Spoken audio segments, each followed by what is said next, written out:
교계와 시민단체들이 강하게 반대하고 있는 평등법이 국회에 계류 중인 가운데 이를 반대하는 국회 청원이 10만 명을 달성했습니다. 한국교회와 선교계가 인도적 차원에서 아프가니스탄 특별 기여자들의 한국 적응을 돕기로 했습니다. 구체적인 계획을 들어봤습니다. 최근 유튜브에서 각종 음모론을 주장하는 단체들이 성행하고 있어 영상 시청에 주의가 요구됩니다. 대한기독교여자절제회가 임신 중 음주로 인해 발생하는 태아 알코올 증후군의 위험성을 알리고 이를 예방하는 연구소 후원을 위한 자선 전시회를 열었습니다. 경기 북부 기독교총연합회가 내달 코로나19로 위축된 한국교회의 회복을 위한 부흥 콘서트를 개최합니다.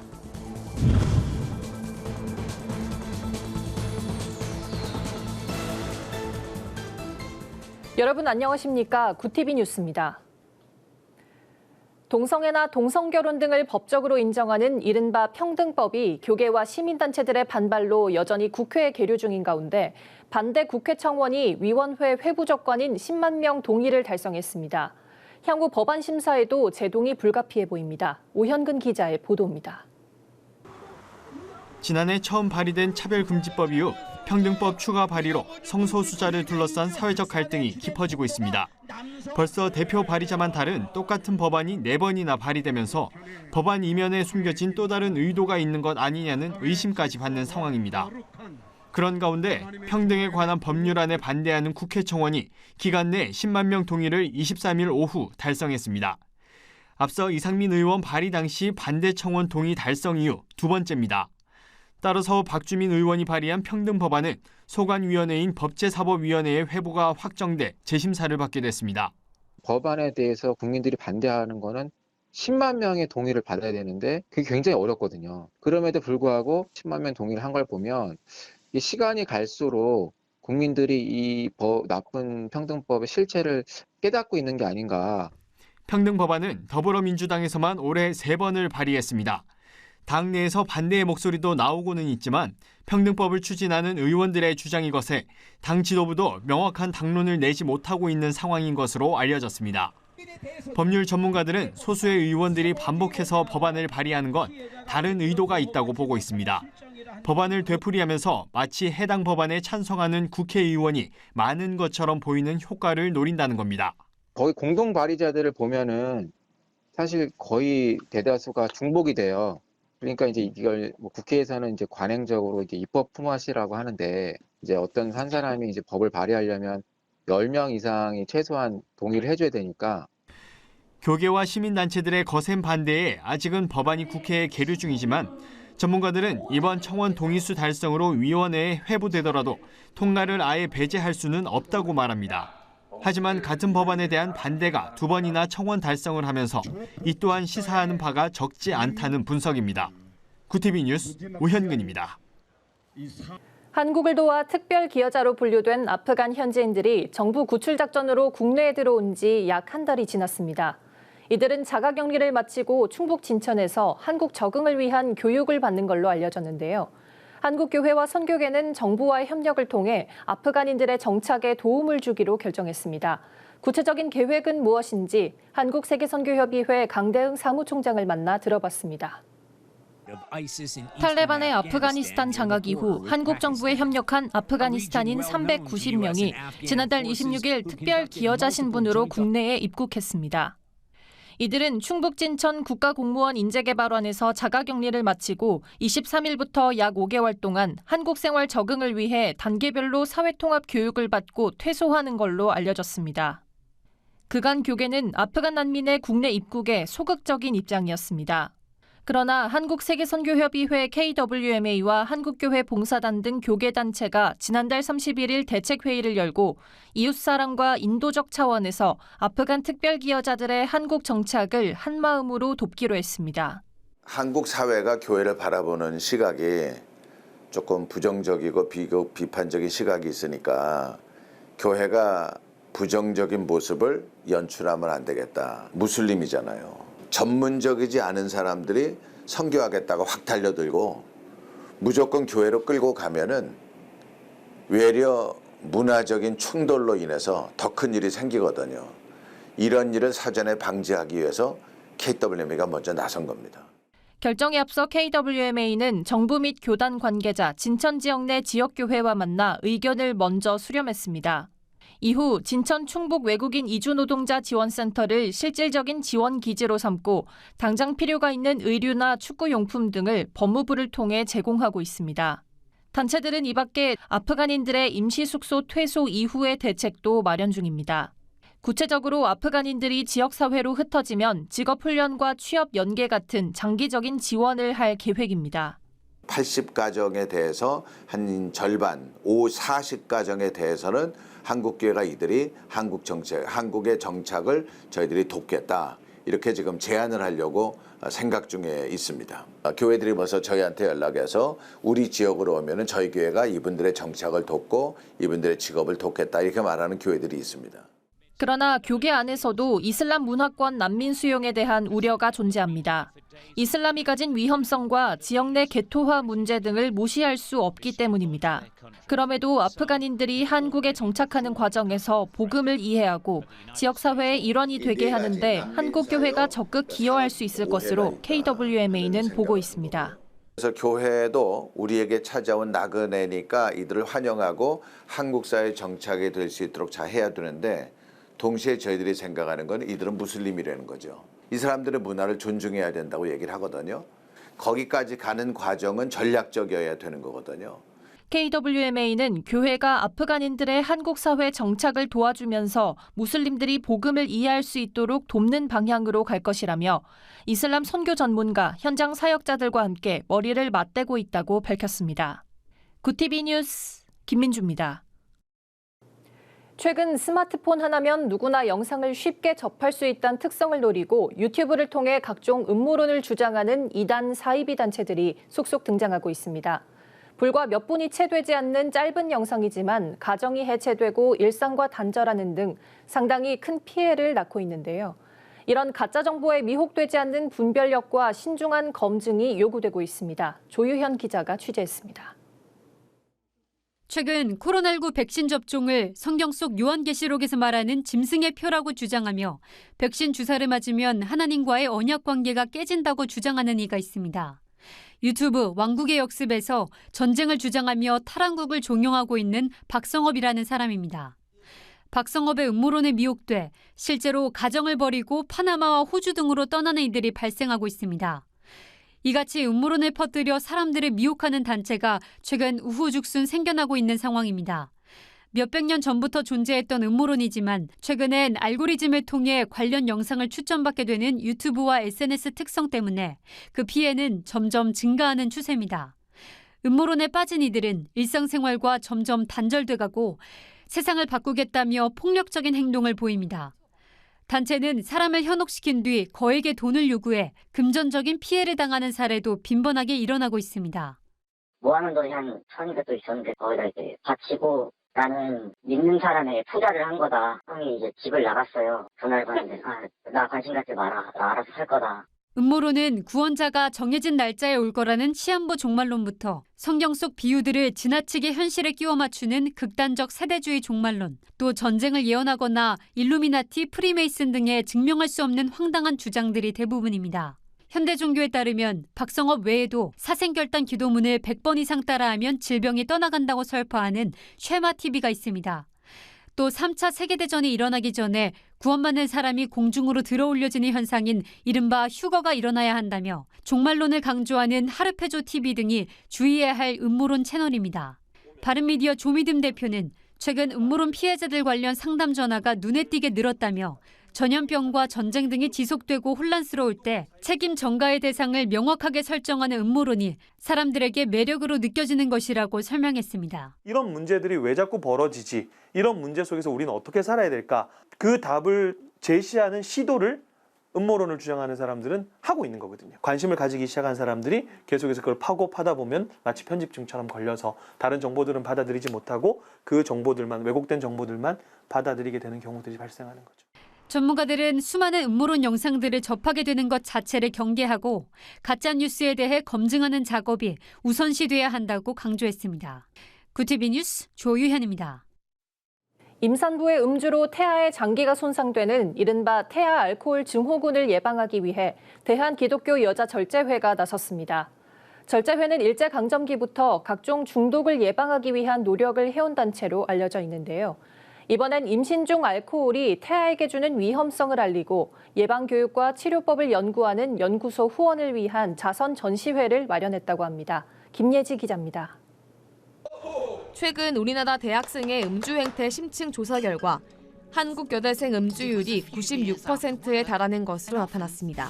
그중 알코올 중독 위험군은 17%나 됩니다. 국민건강보험공단에 따르면 여성 알코올 중독 환자도 매년 증가하는 추세입니다.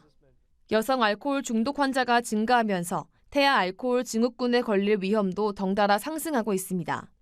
태아 알코올 증후군은 여성이 임신 중 마시는 술에 의해 태아의 장기가 손상되는 것으로 출산 후 아이는 신체적 기형과 정신적 장애를 안고 태어날 가능성이 높습니다.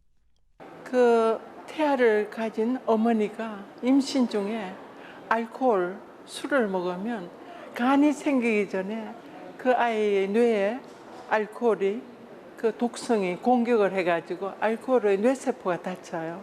그 아이는 그것을 소화할 능력이 전혀 없는 거예요. 아기는 간이 없기 때문에. 그래서 아이가 뇌가 상한 상태로 태어납니다. 3세 정도 뇌 70, IQ가 70 정도 뇌로 태어나요. 그래서 너무나 치명적인 병을 가지고 아이가 나오는 거예요. 대한기독교 여자절제회 김영주 회장은 임신한 줄도 모르고 소량이라도 술을 마시면 태아에게 큰 손상을 끼친다며 무엇보다 아기의 뇌를 치명적으로 다치게 한다고 설명했습니다. 이러한 실태를 알리기 위해 1923년 창립된 대한기독교 여자절제회는 일제강점기부터 절제운동에 힘써왔습니다. 금주 금연 운동부터 시작해 우리 사회 각종 중독을 예방하기 위한 노력을 지속해왔습니다. 그 일환으로 절제회는 지난해 11월 이화여자대학교 의과대학과 협력해 태아 알코올 증후군 예방 연구소를 설립했습니다. 서양 화가로도 활동 중인 절제회 김영주 회장은 연구소 후원을 위한 자선 전시회를 열었습니다. 김 회장이 40년 동안 모은 작품 30여 점이 전시됐고 판매대금 전액은 연구소에 후원할 예정입니다. 이 후원금은 예방교육과 치료법 등 연구에 사용된다고 김 회장은 밝혔습니다. 통계, 정확한 통계. 오케이.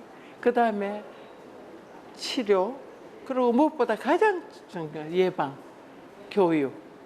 그래서 그것을 하려고 우리가 소아마비가 우리 지구상에서 건절됐잖아요. 그리고 한센병이 건절됐잖아요. 그런 식으로 우리 한국이 최초로 선봉이 되어가지고 땅끝까지 FAS 그 피해자를 정말 보호하고 안 나오게 건강한 아이가 태어나게 하는 운동을 하는 것입니다. 절제회는 앞으로도 음주가 태아에게 주는 위험성을 알리고 태아 알코올 증후군 예방 캠페인을 진행하는 등 지속적인 활동을 이어가겠다고 밝혔습니다.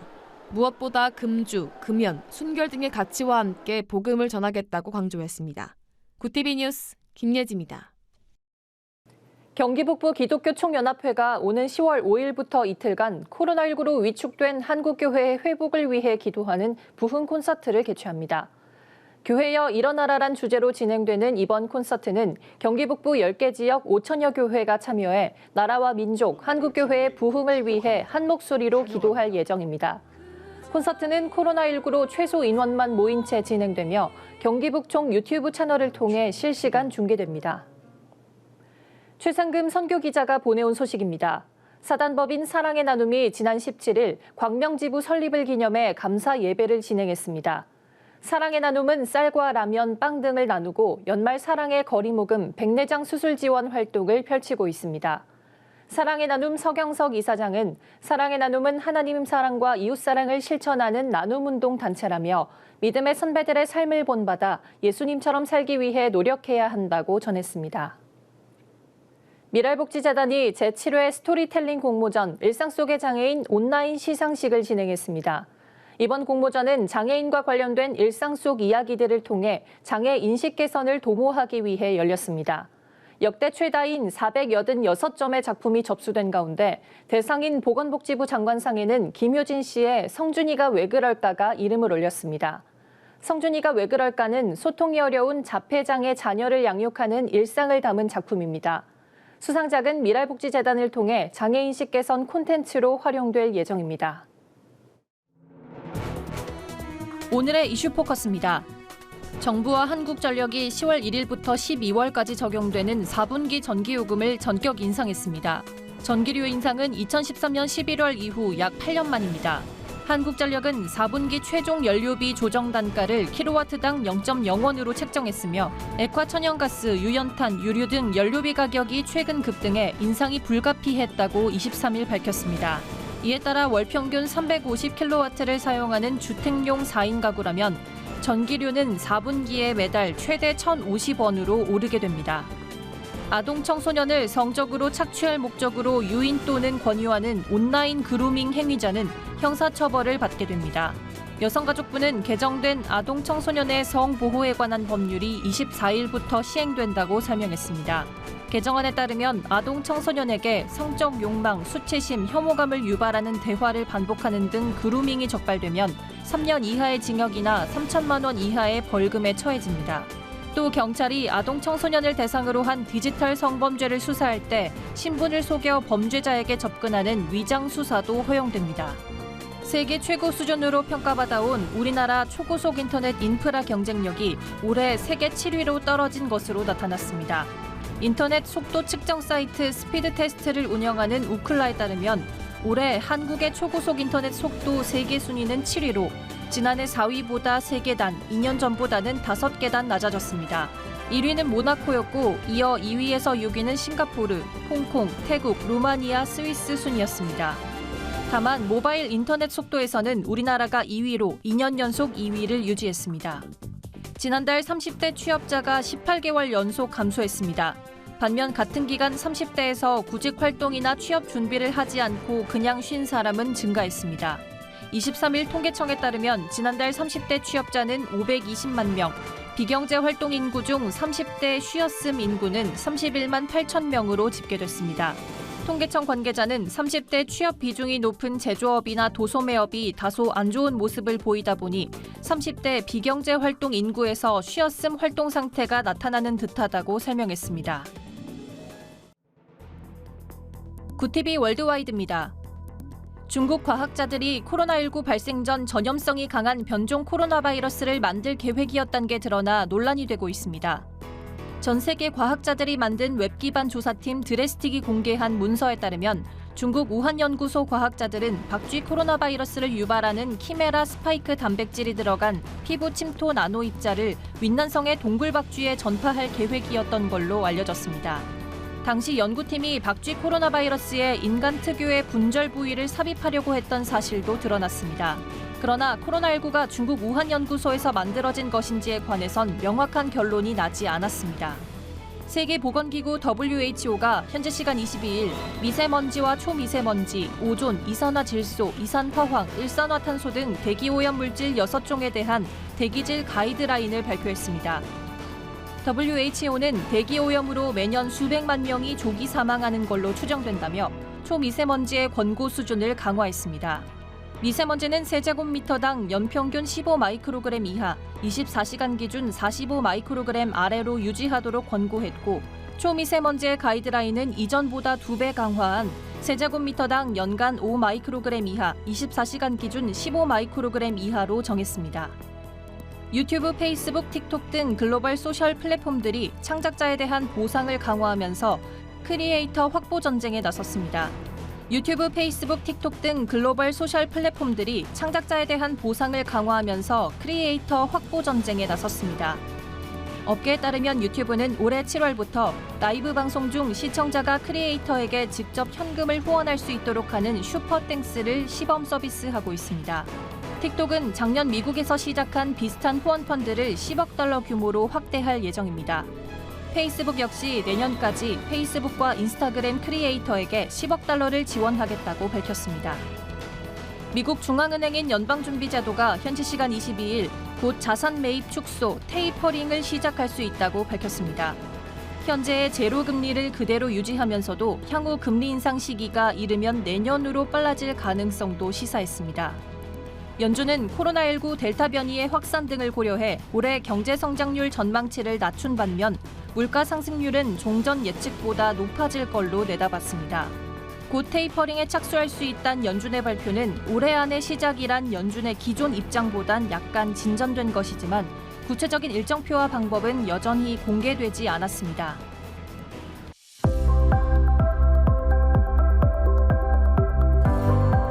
선선한 가을 날씨가 이어지고 있습니다. 가을의 네 번째 절기 추분을 맞은 목요일을 기점으로 밤의 길이가 점점 더 길어집니다.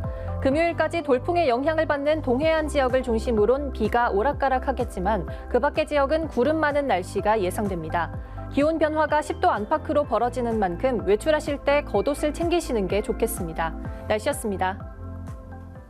교계와 시민사회단체들의 거센 반대 속에 평등에 관한 법률안의 소관위원회 회부가 확정됐습니다.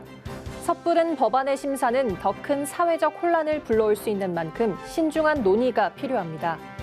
이상으로 뉴스를 마칩니다. 오늘도 함께해 주신 여러분 고맙습니다.